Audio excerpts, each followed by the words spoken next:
Racist cop tasers black Navy SEAL woman in court. Seconds later, he's shot dead on the spot. What if the quiet of a courtroom, the kind where every shuffle of paper and cough echoes, suddenly broke with something no one expected? Picture a woman walking in, her shoulders straight, her eyes steady, dressed not in a uniform, but in simple civilian clothes. Few in the room knew she had once worn the trident of a Navy SEAL, a badge of grit and sacrifice earned through years of unthinkable endurance. To most, she looked like any other citizen, tired from life's battles, but holding herself with quiet pride. The air smelled faintly of polished wood and old books, the hum of fluorescent lights pressing down on everyone's nerves. And yet, beneath that hush, there was tension, like a storm waiting to break. Before the day was done, lives would change forever. Tell me, where are you watching from as we begin this story? The courthouse was one of those old municipal buildings that seemed to breathe history. Its marble steps had carried generations of townsfolk, from petty disputes over fences to matters that shaped lives. Inside, the hallways were lined with portraits of judges past, mostly pale faces, staring down with solemn expressions, as if still watching over the proceedings. The scent of wax and disinfectant lingered in the air, mixing with the faint musk of old wood. Every sound carried, a cough, a squeak of shoes on polished floors, the rustle of jackets. It was a place designed to keep people on edge, reminding them that rules, order, and judgment lived here. She walked in quietly, her frame lean but strong, her hair tied back neatly, her presence impossible to ignore, though she never sought attention. To the bailiff, she was just another woman called to the witness stand. To those who knew her story, she was more than that. Lieutenant Danielle Hayes, a decorated Navy SEAL who had served 3 tours overseas, trained men twice her size, and carried scars no one could see. She had returned home to small-town America hoping for peace, only to find a different kind of battle waiting for her. Danielle adjusted the blazer she wore, a simple navy blue that carried no insignia, no hint of her service. She preferred it that way. Her time in the military had taught her humility. Her strength was not for show. But as she took her seat, she felt eyes on her, measuring, questioning, dismissing. A couple in the back whispered something, their smirk lingering too long. The judge shuffled papers, glasses sliding down his nose, the picture of routine authority. And near the front in uniform sat Officer Bradley King. King was the type of man who carried his badge like a weapon. Broad-shouldered, with a buzz cut and a jaw that looked clenched even when he smiled, he had spent the last 15 years in the department. To some, he was loyal to the town. To others, he was the problem simmering beneath its surface. Danielle knew his type well, men who saw her not for what she had done, but for what she looked like. To him, she wasn't a SEAL, she wasn't a veteran. She was a black woman daring to stand in a courtroom and speak against one of his own. The case itself was simple in theory, but tangled in pride. Danielle had witnessed an arrest gone wrong outside a diner 2 months earlier.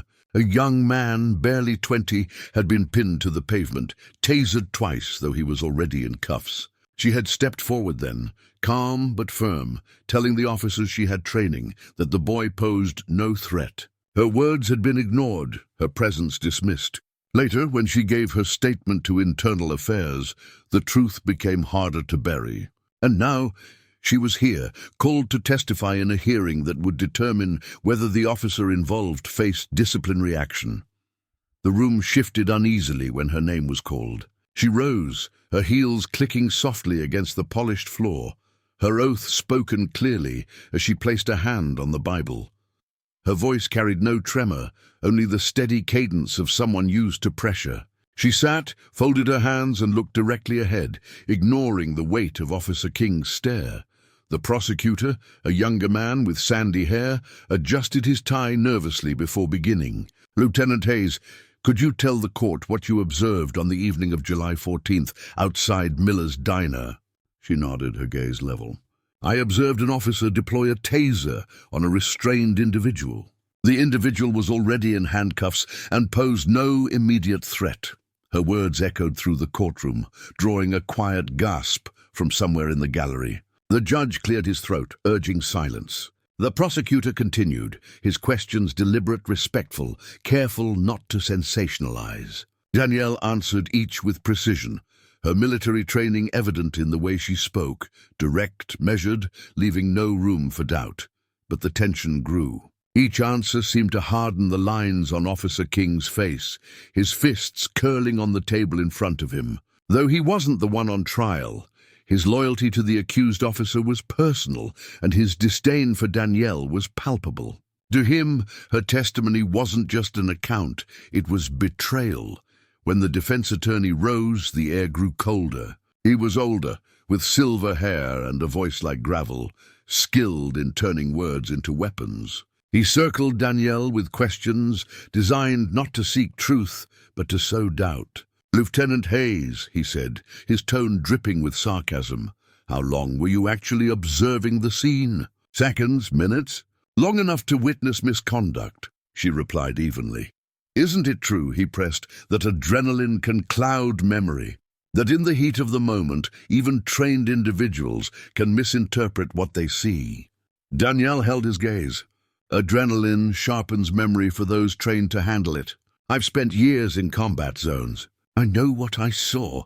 A murmur ran through the room, admiration from some, irritation from others. The judge rapped his gavel lightly, calling for order.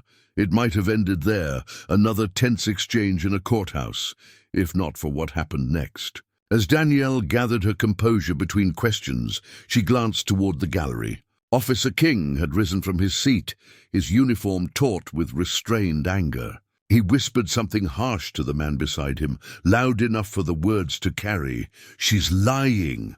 The words were sharp, venomous, meant to undermine her in front of everyone. Danielle felt the sting but didn't flinch. She had faced worse than whispered insults. Yet the energy in the room shifted, eyes darting between her and King, as if waiting for sparks to ignite.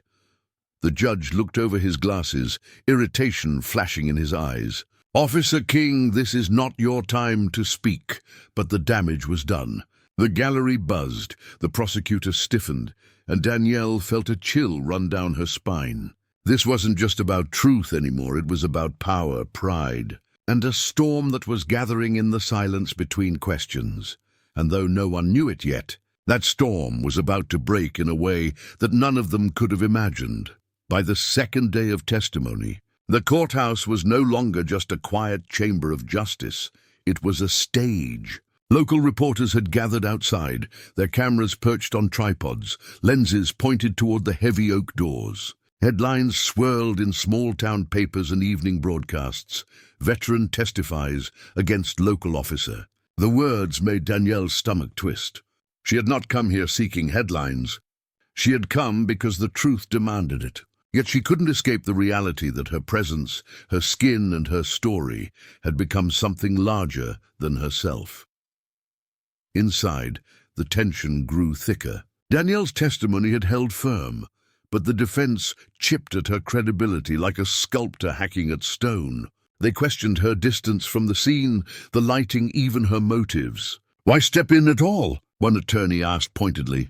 "If you were off duty, why not let trained officers do their jobs?" Danielle's jaw tightened. "Because no uniform excuses misconduct.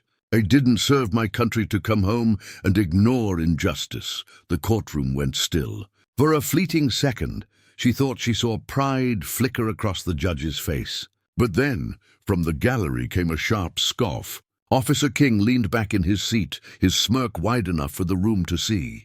It wasn't the first time he'd tried to rattle her, but this time it drew more eyes and more unease. What most didn't know, but Danielle was beginning to suspect, was that King wasn't just a colleague of the accused officer. He had been there that night. Not the one holding the taser, but the one who had held the boy down while the current surged through his body. It explained the fire in his stare, the venom in his whispers. If she spoke long enough, if the right questions were asked, his name might surface. And with it, his reputation. That realization sat heavy on her chest as she sat through cross-examination. She could feel his glare drilling into her back like a physical weight. Her fingers curled tightly in her lap, nails pressing against her skin, a reminder to stay grounded. She thought of the words her SEAL commander once told her during a midnight march through desert heat. Strength isn't what you show when it's easy. It's what you hold when the world wants you to break. The words steadied her. When the defense tried once more to discredit her, suggesting she had a personal vendetta against law enforcement, she answered calmly, "I have no vendetta. I have respect for law enforcement done right. My issue is with misconduct, no matter the badge." The gallery buzzed, divided. Some nodded in agreement. Others whispered doubt.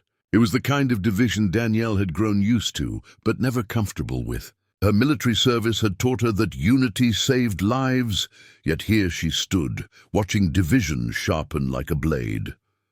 At recess, Danielle stepped outside the courtroom, the summer heat pressing down on her. A group of young veterans stood by the steps, one holding a folded flag tucked under his arm. They had heard about her testimony and come quietly to show support. When the man missing his left arm gave her a firm nod. "We've got your back, Lieutenant. Don't let them twist your words."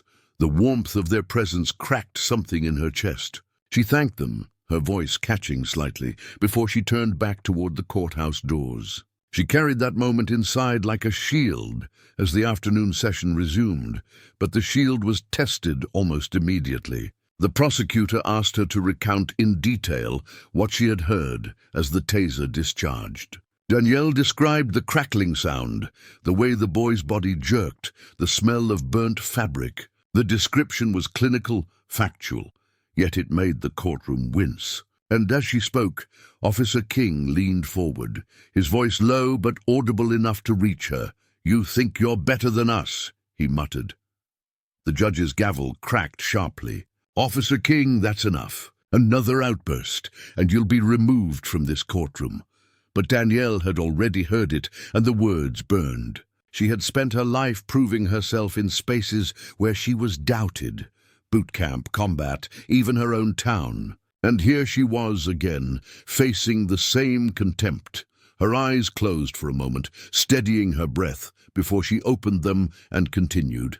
The prosecutor caught the shift in the air. He asked her a question no one expected. "Lieutenant Hayes, did you see anyone else assisting the officer with the taser?" The room stilled. Danielle looked toward King, whose jaw clenched tight enough to show muscle. Her voice was calm, deliberate. "Yes, another officer restrained the young man while the taser was deployed." The words hung in the air, heavy as stone. Murmurs erupted instantly, the gallery shifting like a restless sea. Reporters scribbled furiously in their notepads. The judge banged his gavel for order, but the truth had already slipped free. King's face flushed red, his hand twitching as if to reach for something unseen. For the first time, his composure cracked, and the courtroom saw not a man defending justice, but one hiding from it. Danielle's heart pounded, but she kept her gaze steady. She had not spoken his name, not yet, but the seed was planted, and everyone knew it. When the recess bell finally rang, people spilled into the hallway, buzzing with speculation.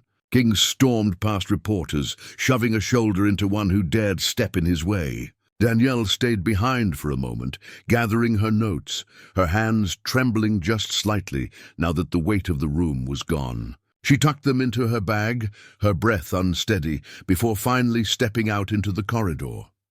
The sun had dipped lower, golden light spilling through the courthouse windows. For just a moment she paused and let it warm her face. She remembered the long deployments, the sunsets over endless seas, and how those moments had reminded her there was always beauty worth fighting for. She whispered to herself, as though reminding her heart, truth always finds its way. And in that moment, as the courthouse hummed with tension, she knew the real battle was only beginning. If this moment touched your heart, please give the video a thumbs up. The third day of testimony began with a heaviness that clung to the air like humidity. Everyone in town seemed to know what had happened the day before, how Danielle's careful words had cracked open a door no one wanted to admit was there. Reporters crowded the courthouse steps, their microphones extended like spears toward anyone in uniform. By the time Danielle walked through those oak doors, whispers followed her like shadows. Inside, the tension snapped tighter. Officer King sat closer to the front now, his uniform crisp, his stare unrelenting. His presence was no longer just defensive, it was threatening, as though daring her to speak his name aloud. Danielle ignored the heat of his glare, though it prickled across her skin. She had stood before armed men overseas who wanted her gone. She would not bend here, but the toll was showing. Her eyes carried faint circles beneath them, her shoulders a little heavier. As she took the stand again, she remembered her father's voice, the deep baritone that had carried her through childhood. "Danny, courage isn't about not feeling fear. It's about walking through it anyway." He had passed years ago, but his words lingered now as if stitched into her soul. The prosecutor began gently, asking her to clarify details from her earlier testimony. Danielle answered with the same calm precision, though her voice carried the faint rasp of exhaustion. The gallery leaned forward, hanging on every word. But the defense seized the moment, their questions sharpened to cut deeper. "Lieutenant Hayes," the attorney pressed, "you've implied another officer was involved. Do you have proof? A badge number? A clear identification?" Danielle drew a breath. "I saw his face. I will never forget it. The silence that followed was thick. Every gaze in the room slid toward King, whose fists tightened against his thighs. The judge adjusted his glasses, his lips pressing into a thin line. But before order could settle, King rose abruptly to his feet. "She's lying." His voice boomed, louder than it had before. "She wasn't even close enough to see!" Gasps erupted from the gallery. The bailiff stepped forward, but the damage had already rippled through the room. Reporters scribbled furiously, cameras clicked, and the defense attorney paled. The judge's gavel slammed against wood. "Officer King, sit down immediately or you will be removed." But King didn't sit. His chest heaved, his eyes burning into Danielle's like open flame. "She's making this up to ruin us, to ruin me." Danielle's heart pounded, but she didn't flinch. She met his stare, steady and unbroken. "I don't ruin men, officer. The truth does." The words, simple and quiet, landed with a weight heavier than any shout. The room froze. For a moment it seemed even the lights hummed louder. The judge gestured sharply to the bailiff. "Remove him!" The bailiff and another officer moved quickly, taking hold of King's arms as he jerked and resisted. "This is a sham," he roared, his voice echoing against the high ceilings. "You'll regret this." His words faded as he was dragged from the chamber, leaving behind a stunned silence. Danielle exhaled slowly, her hands trembling under the table. She didn't want this, not the spectacle, not the chaos. She wanted accountability. She wanted the system she had fought to defend overseas to stand for her here at home. The judge cleared his throat, his voice steadier now. "This hearing will continue. The court reminds all present that justice is not served through intimidation, but through order and truth." The prosecutor resumed, though the air felt changed. Danielle's testimony now carried more weight, each answer underscored by the fact that a man had just unraveled before their eyes. Still doubt lingered. The defense pressed harder, trying to cast King's outburst as proof of bias against him, not guilt. He was emotional, they argued. He felt accused, but Danielle's words cut through. "When a man shows you his fear, believe him." Yesterday, he whispered. Today, he shouted. "The truth is catching up."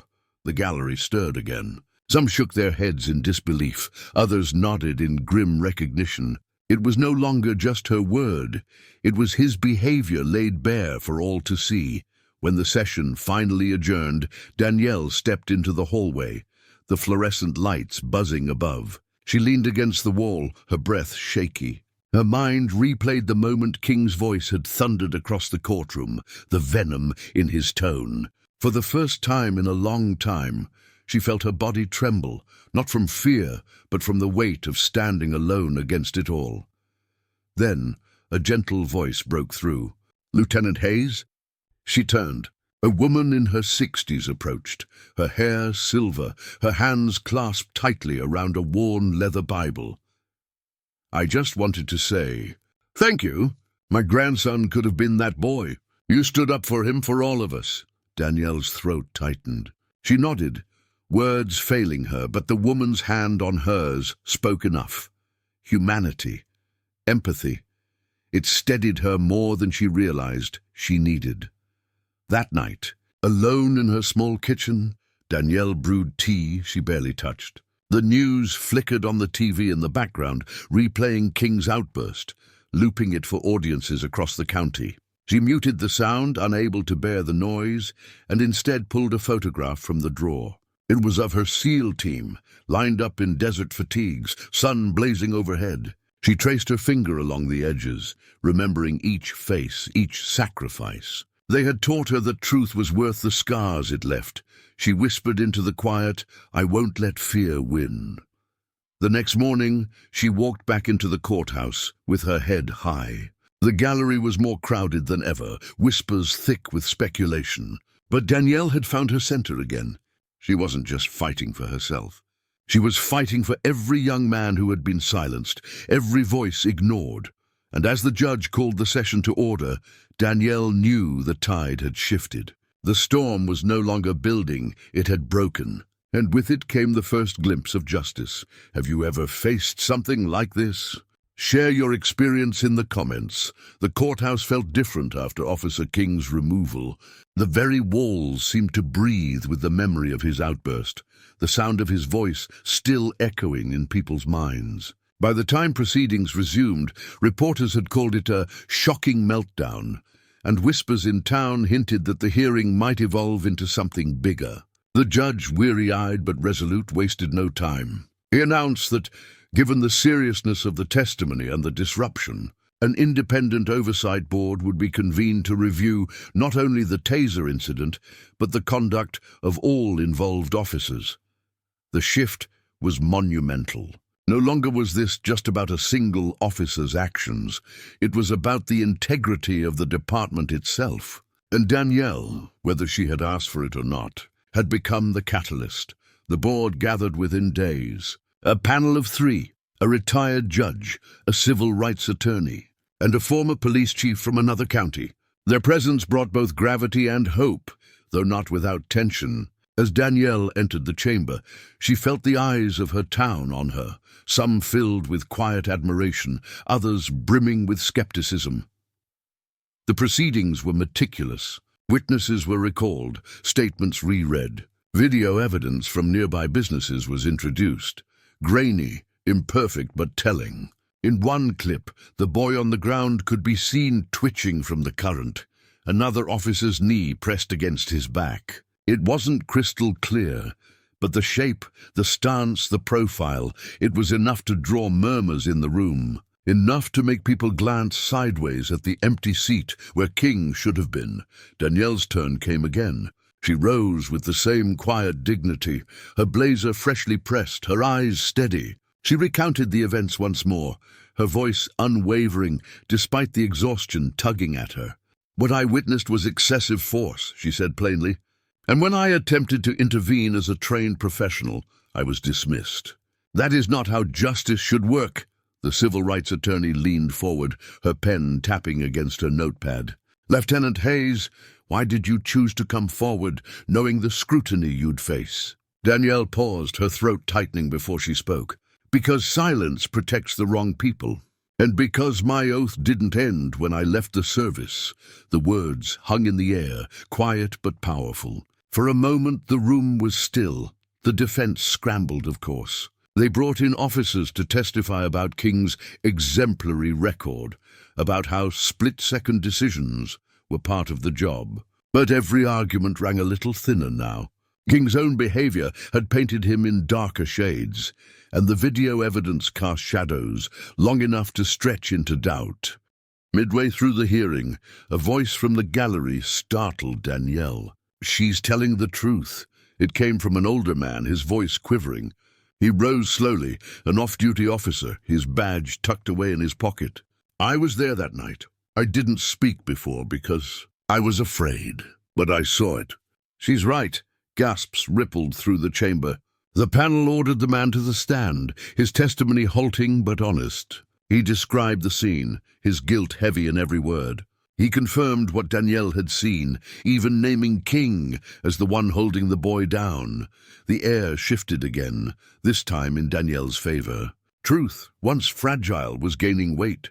By the final day, the oversight board delivered its findings. The officer who had used the taser was to be suspended pending termination proceedings. Officer King was placed under immediate investigation, his badge stripped until further notice. More importantly, the board recommended reforms, mandatory body cameras, de-escalation training, and a civilian liaison for complaints.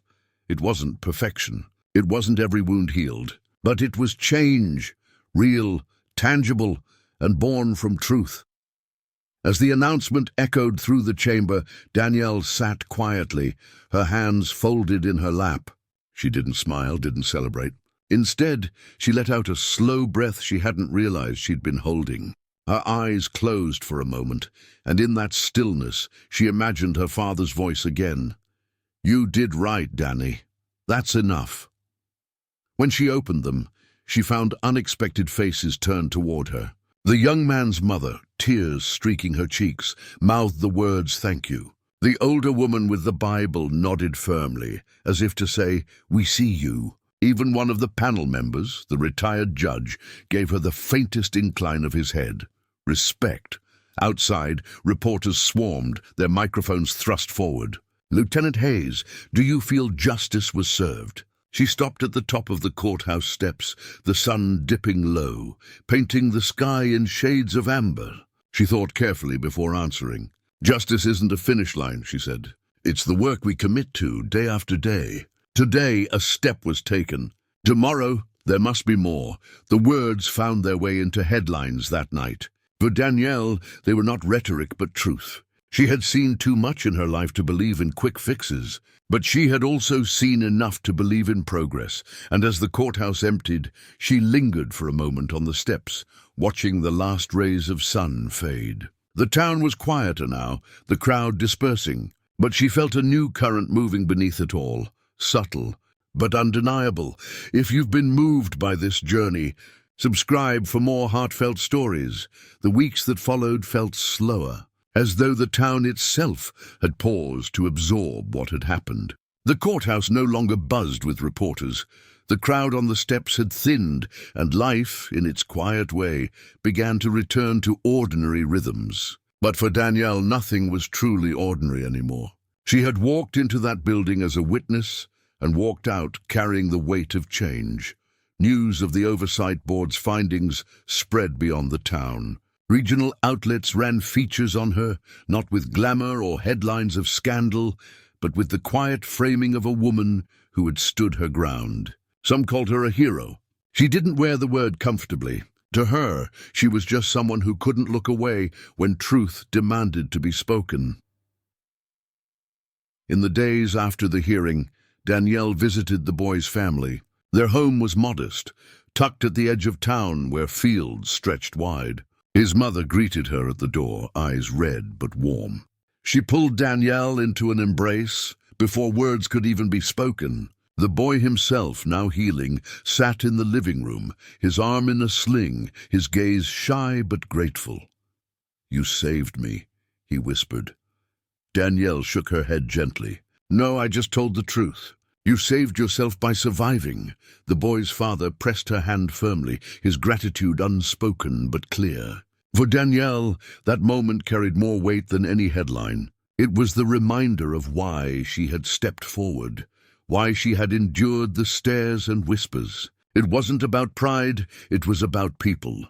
As for Officer King, the news came quietly. He was placed on administrative leave pending investigation. His badge surrendered. Rumors swirled that he might face charges, though Danielle didn't linger on them. His outburst in the courtroom had already shown the world what kind of man he was. Accountability would come, not through vengeance, but through the same process he had once abused. And that was enough.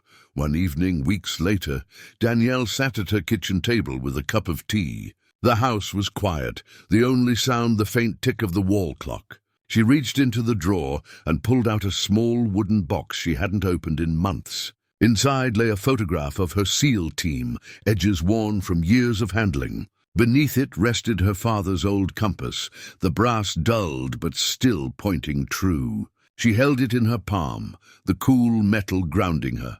She thought of the desert sunsets, the nights under foreign skies, the men and women she had served beside. They had taught her that strength was never about dominance.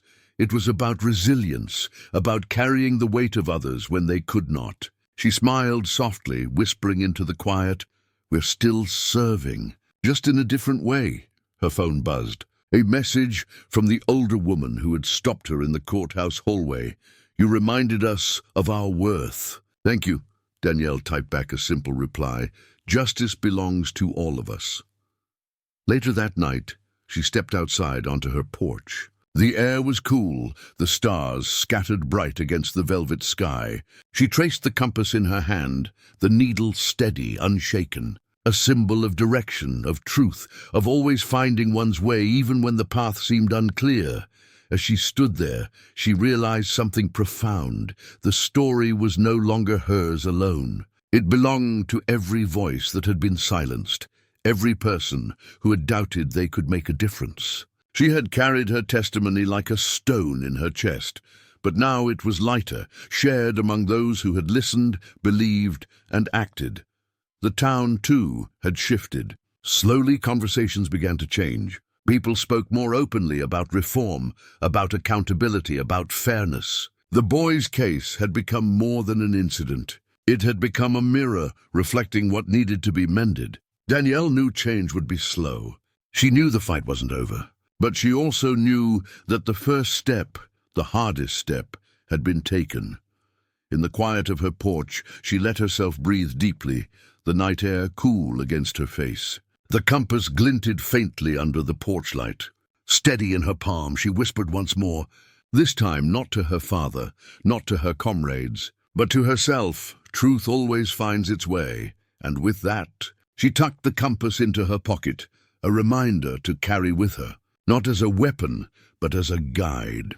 Her story had begun in a courtroom filled with tension and whispers, and it ended here, in the stillness of night, with peace. Not the peace of silence, but the peace of knowing she had done her part, spoken her truth, and lit a path for others to follow. To anyone listening, to anyone who had stayed with her through this journey, her message was simple. Justice is not the thunder of a gavel, nor the shout of a crowd. It is the steady voice of courage, repeated until it cannot be ignored, and that voice, no matter how small, could change everything. Like, comment, and subscribe. And carry this story with you as a reminder that dignity, truth, and justice belong to us all.